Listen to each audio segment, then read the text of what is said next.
Hi guys, welcome back to my YouTube channel, and in today's video we're going to be looking at chapter 1097.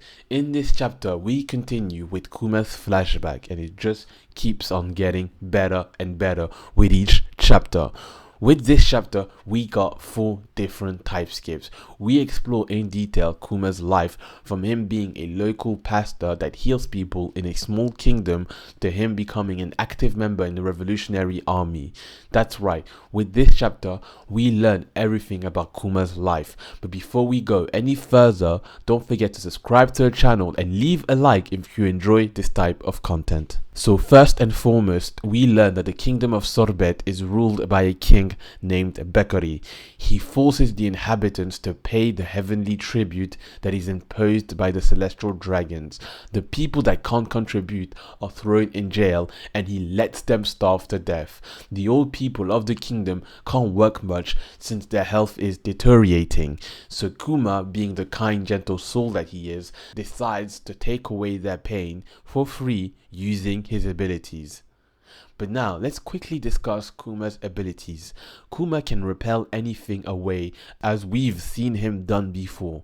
His ability allows him to repel literally anything, whether it be physical or non-physical. The two non-physical things we've seen him repel are memories and the sensation of pain. It's what he did back in Thriller Bark to Luffy, and what he currently is doing in this flashback to the old inhabitants of the island. But if Kuma repels non-physical things, they then manifest into a red bubble that resembles a paw. They don't just go away, which is what in this chapter Kuma has to deal with. Behind closed doors, he takes on the old people's pain that he's been repelling. Ginny, who we see as an adult for the first time in this chapter, is the only one that knows the truth. She doesn't want Kuma to struggle, and it makes her sad that he has to do this. Skip forward to 8 years later, and we find out that the Sorbet kingdom has been cut in half. That's right, the king of Sorbet has passed a new law that the people that lived in the south part of the island are no longer affiliated with the kingdom. This decision was made because the amount of heavenly tribute is decided by a country's population. The less people there are on an island, the less they have to pay. Because of this, the south part became a lawless land where anything is allowed. So, the king is a puppet to the celestial dragons, and he only thinks about himself. But what is interesting is that back in chapter 1064, Jinbei mentions that Kuma was known as a tyrant. He became the king of Sorbet at some point in his life and was supposedly terrorizing his people, but then he was deposed by the people and forced to become a pirate.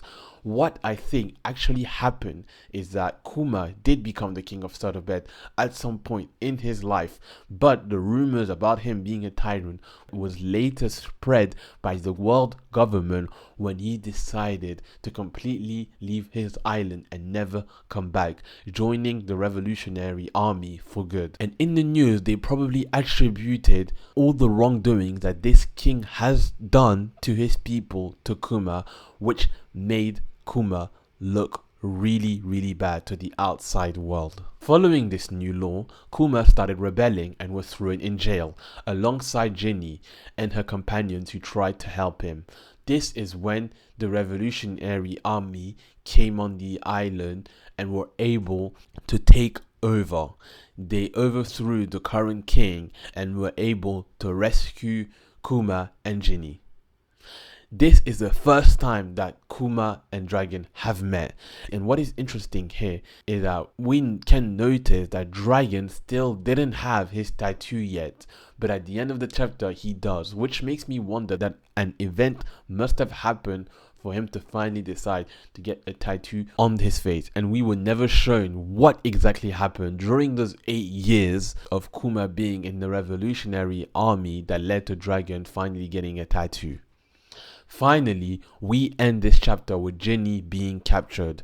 We don't know who captured her or what happened that led to her being captured, but we do see a mysterious figure standing there behind Ginny and her rebel friends. And also, by the looks of Dragon's worried face, it makes me wonder if this isn't a character we don't already know, or someone that is incredibly powerful that even Dragon fears. Now, let's discuss Bonney, because her age does not add up with these time skips we're getting.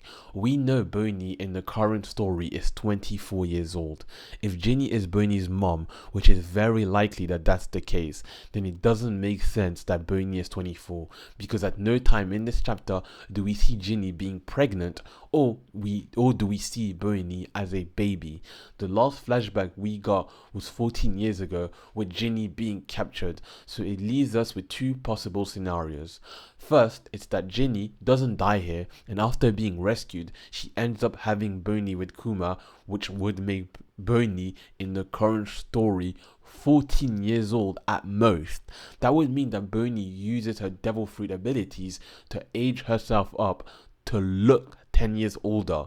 The second scenario is that Ginny dies here and she is cloned by Dr. Vegapunk. We know that Dr. Vegapunk and Kuma are later going to meet each other, so this could really be the case, and then Kuma raises her as his own daughter, meaning that Bonney is just a clone of a Ginny and she is not really Kuma's blood related daughter. With all of that said, thank you guys for making it till the end of the video, and let me know what you guys thought about this chapter in the comment section down below, and I'll be seeing you guys next time for another video. Goodbye.